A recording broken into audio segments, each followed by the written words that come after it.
Hello and welcome to the Rotary eClub of Silicon Valley's program for this week. My name is Mitty Chang. I'm one of the program hosts, and I'm also one of the past presidents for this club. It's my honor to be hosting this meeting once again. And every week we bring to you a new program on education, innovation, entrepreneurship, and humanitarian service. I'm going to introduce a couple of the members we have on the call in a particular order, and then one of our members is actually going to be introducing our guest speaker for this week. Below me, as I see in the video, is Shags. Shags, go ahead and wave at everyone. Shags is our past vice president and is also one of our membership gurus, but also our club's head chef. He's a paella master, a money coach. He lives in the Bay Area and is definitely your man to talk to if you are looking for some home cooking. And next to me on my left, as I see it, is Monique. Monique, go ahead and wave hi to everyone. There you go. So Monique is the director of the Palo Alto Library. She's been a Rotarian for several years and is an avid foodie as well as president-elect for the Library Association, which is pretty exciting. Monique, I know that you found our guest, Karen, this week, so I would love for you to introduce her to the entire club and our guests. Great. Thanks, Mitty. And thanks to Karen for agreeing to serve as a speaker this week. One of the best parts about being a librarian is being able to partner with other city departments and community organizations. And that's how Karen and I met, as well as the fact that Karen is also a Rotarian. She's a member of the Palo Alto Rotary Club. In her current position as director of the Palo Alto Arts Center, she oversees an organization, a vibrant organization that inspires the artists in everyone. They have exhibitions, public programs, educational events, and art classes serving more than 108,000 adults and children each year. She oversees not only the Arts Center, she provides leadership to the Palo Alto Arts Center Foundation, and that's a private nonprofit that supports the Arts Center through fundraising and advocacy. And with the foundation, she worked to successfully raise $4.1 million as part of a capital campaign and provided leadership for a $9.1 million total cost building renovation and transformation. The reopening was really great. She did a fantastic job. Before she came to the Art Center in Palo Alto, she served as assistant director for exhibitions, education, and community outreach at the Desase Museum at Santa Clara University. She's been an assistant curator and curatorial assistant at the San Jose Museum of Art, and she's held several different curatorial intern positions around California. She is also a graduate of numerous leadership programs, and she has her MA in Museum Studies from San Francisco State University, where I believe you work as an adjunct faculty member. Is that correct? Yeah. Good. Still, yay. She's a graduate of the Stanford Executive Program for Nonprofit Leaders, and she is a recent winner of the Palo Alto Chamber of Commerce Athena Leadership Award, which is a leadership award for women in the community. So I'm going to turn it over to Karen. So please take it away. Great. Thank you so much, Monique. And I'm really excited to be here today, and this is my first kind of virtual presentation. So I'm really excited to do this, and really want to applaud the work of your club in actually kind of rethinking the way that Rotary can actually function in kind of a new world. So I'm hoping to talk today about the Art Center, the power of art, the changing role of museums, and ultimately why it all matters. So it's a big topic, but I'm going to go fast, and I hope that there'll be an opportunity for people to share their questions. And I'm going to try to do this. All right. Hopefully this is all new and exciting. Can you see I advanced? Can you see that? Yes. Good. Okay. Awesome. Sorry about that. So, the Palo Alto Arts Center is one of the things that makes this community such an incredible place to live, to grow up, to work, and to visit. It's been an important part of my life. It's an important part of the community, and I'm going to be talking a little bit about why and how. But I wanted to start in the beginning. And in the beginning, actually, we were City Hall for the city of Palo Alto. So this building was actually built in the 1950s as City Hall for the city. The City Hall was started to get bigger than what the building could accommodate. And so there were ultimately plans to move City Hall to downtown Palo Alto. And at that point, the community started looking at, well, what are we going to do with this old City Hall building? And this is an image of our current auditorium space. It was council chambers, another image of the City Hall building. And it was really people coming together who helped transform this building into the Palo Alto Community Cultural Center. People who lobbied intensively to make a center for the arts in Palo Alto. And we opened again in 1971. This is an image from our opening back in 1971. And this is a quote from Alan Longacre, who was the former arts director for the city of Palo Alto in response to the Arts Center opening. And I love this quote because it's very much kind of what we intend to do now, a place where everyone can come together and celebrate creativity.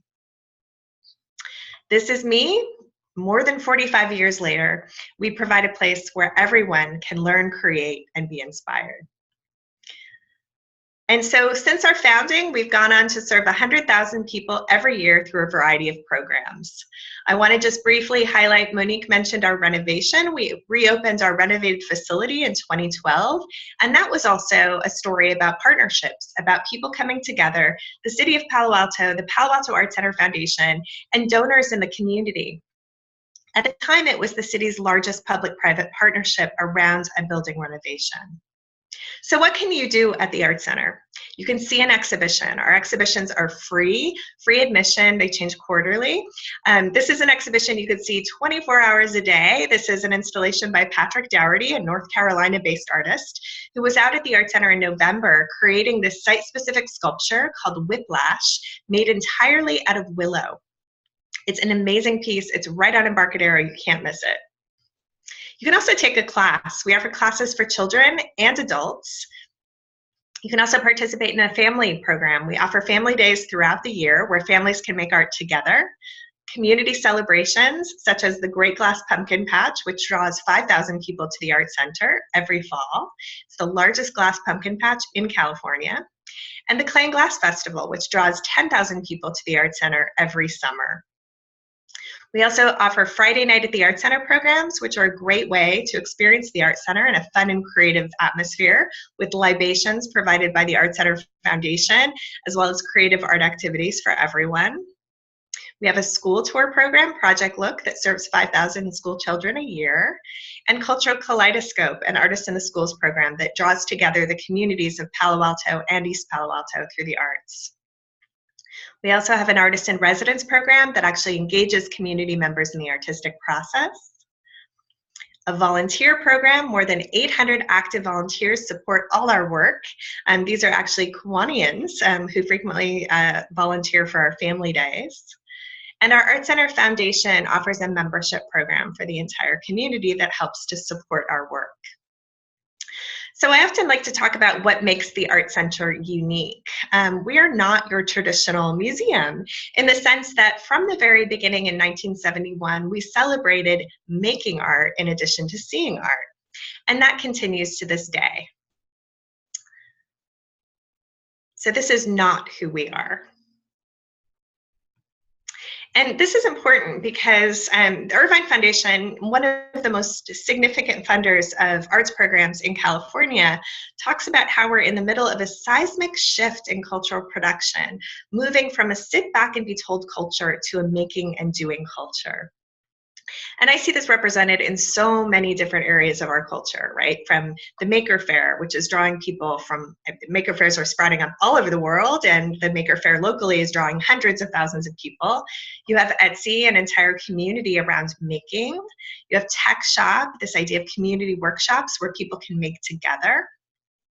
And this is Nina Simon, an influential museum thought leader, who talks about, participation is going to be critical for museums as we work to demonstrate our value and relevance in contemporary life. So again, this is kind of who we are and what we do. And just an example is our logo, which was actually crowdsourced. We hosted a logo competition and asked community members to submit designs for a new logo for the Art Center in conjunction with our renovation. And we got more than 200 submissions from all people in all walks of life, including an entire class at Addison School in Palo Alto. And this was actually the resulting logo.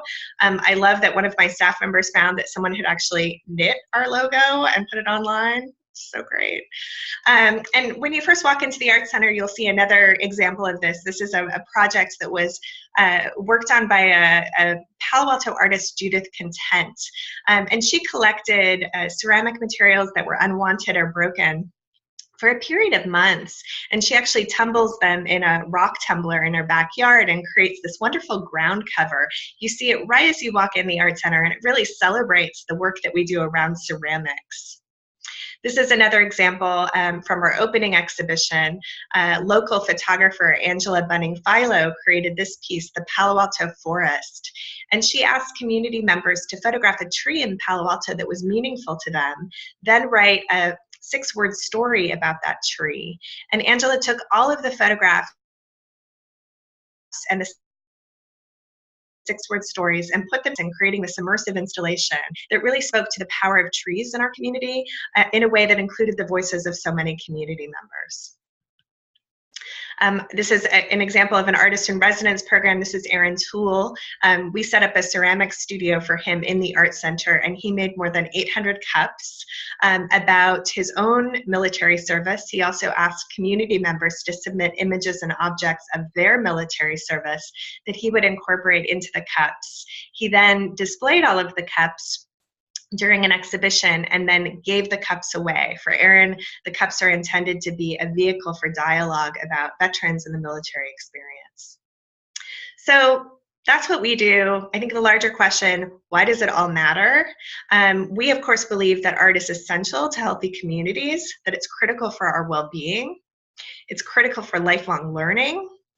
We have a great story of a board member who had a really stressful job and would come to the Art Center to take classes at night. And it was an incredible way for her to essentially kind of detox from a really stressful work situation and kind of tap into her own creativity, relax, experience some flow. But we also know that it's incredibly vital to have arts for young people, right? Art is important in helping students stay in school and succeed in school, work, and life. So students who are involved in the arts, we know, are 4 times more likely to be recognized for academic achievements.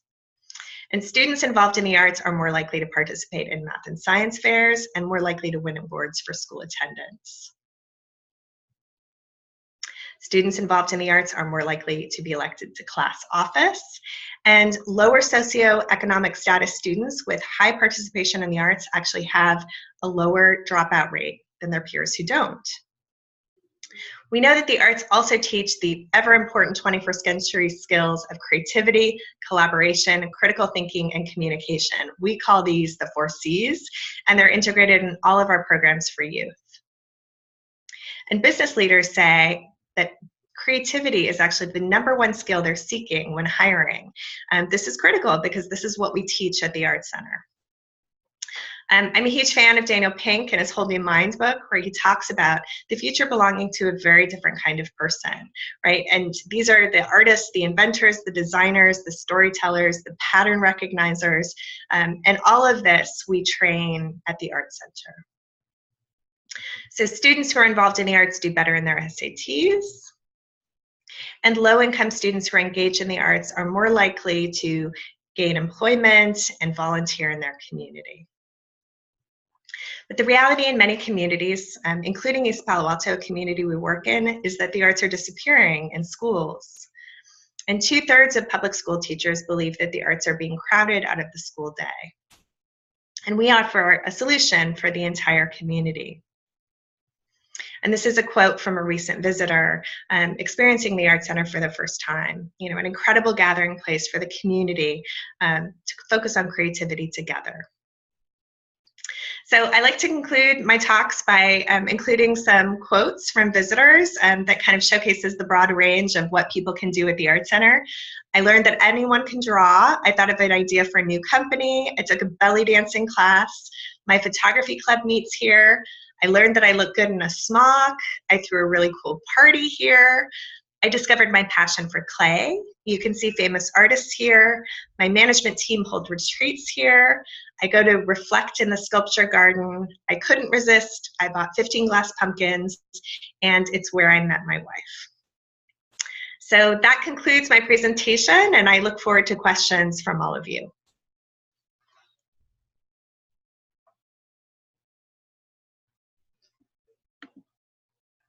Thank you. Thank you. Thank you. I'm not sure if you might have lost Mitty. Yeah, thank you guys. Karen, thank you so much. That was wonderful. Monique, I'm going to actually hand it to you for the first question. Yeah. So Karen, why don't you talk a little bit maybe about how you, about your own journey maybe, Sure, and yeah. how you came to be interested in art as a career, not actually the production of art, but sort of the facilitation of it in the community? Yes, that's a great question. So I am a art and museum geek. So one of the strongest predictors of actually whether you go to museums as an adult is whether you went to museums as a child. And so that's why it's so important for all of us to be taking our children, our nieces, our nephews, our grandchildren to museums and showcasing the fact that museums are places you can go for leisure and for learning. And I thankfully had an opportunity early on to go to museums all over the world, traveled, and I caught the travel bug and I caught the museum bug. And so those are two things that I do continuously in my life now. I love to travel and I love to go to museums. And so I majored in the history of art. I'll share even more with you. Monique has probably seen my presentation at Rotary Club. I was actually the American artist Mary Cassatt for Halloween when I was in fourth grade, which is like, yeah, which is, it basically shows you what an art nerd I was. I fell in love with Mary Cassatt when I was a kid. She's an artist who painted a lot of images of children. So that also showcases the importance of seeing yourself reflected in artwork. And so I saw myself as a child reflected in her artwork, kind of fell in love with her work. I was her for Halloween in fourth grade. So again, studied art history as an undergraduate, and it was really when I was an undergraduate that I realized, okay, I could actually make this a vocation, and went into museum studies as a graduate degree, and was really excited to actually be able to work in this field. And Monique had mentioned I do teach museum studies as a second job as a lecturer, and it's a really incredible way to engage a new generation of museum leaders and museum workers. So it's an incredible field. I think very similar to what libraries are doing in terms of engaging communities. I think the challenge that museums have is that sometimes people come to museums and don't know how to use them. We're often trained how to use libraries as children. We go to the library with our school and with our class, and we learn kind of how to find books, and we learn how to use the library as a resource. Occasionally that happens. I'm sorry, I've got to turn my light back on. Occasionally that happens if you're lucky. I mean, with our Project Look School Tour program, but sometimes people don't know what they should do at a museum. And so as museums, it's up to us to try to create engaging opportunities for everyone. Some people come here to learn, some people come here to socialize, some people come here for a good time, and providing those broad range of experiences for everyone. So that was a long-winded answer. Sorry, Monique. No, that was perfect. Thank you very much. And I wanted to mention too that one of the great things about sort of the art center environment, maybe separate from some museums, is the ability to, you do have art educators on staff, and you do have other people who are passionate about art, not necessarily, or maybe they are artists themselves, but there are other alternatives for people who are interested and passionate about art. The Art Center can make that possible too. So it's one of the things that I love. That's awesome. And Karen, really quick, I saw in the presentation you had a slide photo of the tech shop. You guys have the tech shop at the Art Center? No, that was just one of my examples of basically how people are engaging and making. So we don't have a tech shop here. We have a studio. So we have a ceramic studio, we have a painting and drawing studio, and we have a jewelry studio that does have small metal casting. So you can do small metal casting here. But yeah, if you're doing like significant welding stuff, that's not probably something that should happen here. But there are lots of other places you can do that. That's really cool. And then so anyone can kind of just sign up for these different classes, right? Exactly, yes. And our mission is really about creating opportunities for the artists and everyone. So we want to encourage everyone that they can create. And there always is a drop-in opportunity. We call it the Nook, where people can actually make art here. We have a great collage activity in the lobby right now. That's really awesome. Shag's going to toss to you for a comment or question. I think I've been to your place for one of the art festivals where awesome. everything's outside, because I remember that willow installation and walking through there. No questions, just it's a wonderful place. I was really fascinated walking through and visiting. I would love to give a plug for what we're doing in the fall. And I think, I don't actually know if Monique has been on the loop on this, but this will be a great opportunity to share. We are doing a project focused on play. So we're doing an exhibition that is all about play and how artists incorporate play into their work. We're really excited. It's going to feature the Andy Warhol and Billy Kluver work, Silver Clouds, which is a room that is filled with mylar silver balloons that you can encounter and play with. We're also having an artist from Germany build a Luftschloss, a balloon castle for us.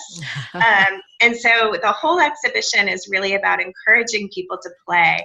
We've done some really fun collaborations, including one working with the Stanford D School. They have a play class that's taught by John Cassidy, and the students there actually engaged in some ways that we could make the exhibition more playful for visitors and create opportunities for visitors to get into a playful mindset when they come to the show. And then we just came back from IDEO at lunch. We brought them lunch and they helped brainstorm how we might create some fun play challenges for our visitors. So increasingly we know that play is really important in the social and intellectual development of children, and also critical for adults.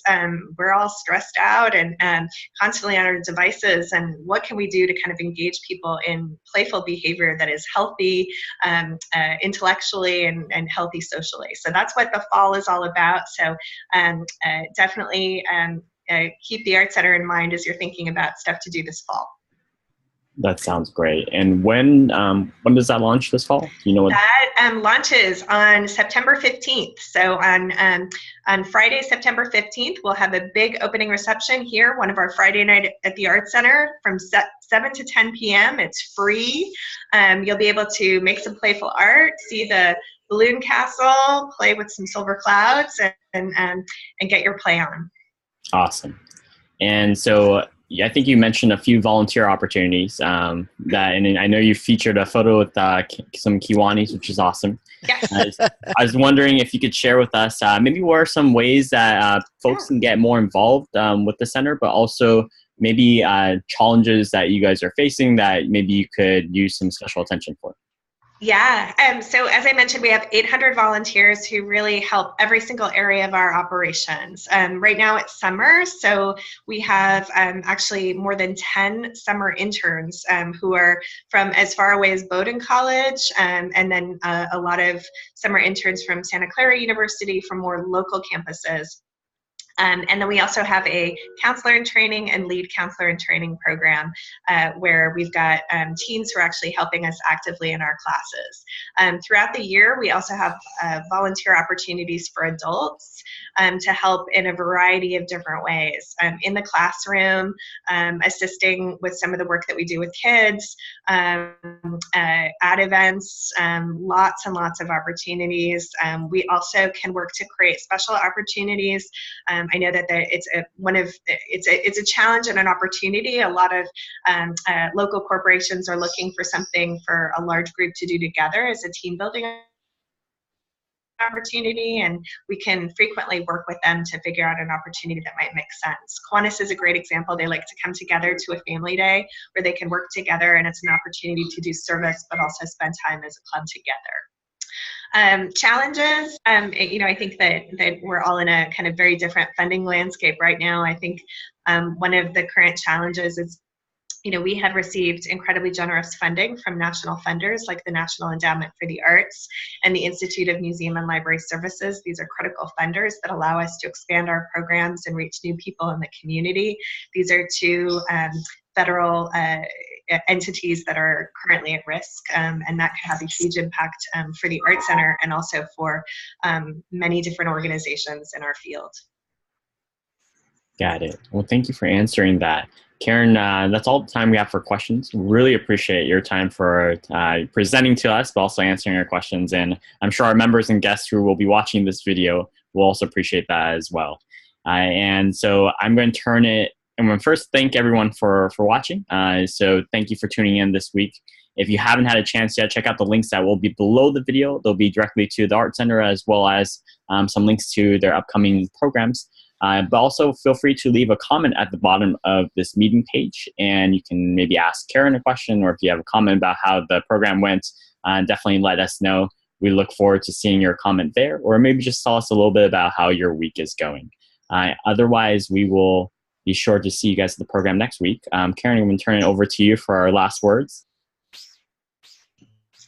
Thanks so much for this opportunity. Again, this was the first time I've ever done a virtual presentation. It was really fun, and thanks so much for allowing me this opportunity, and I hope to see you all at the Art Center soon. All right. Thanks, Karen. We'll see you guys next week. Bye now.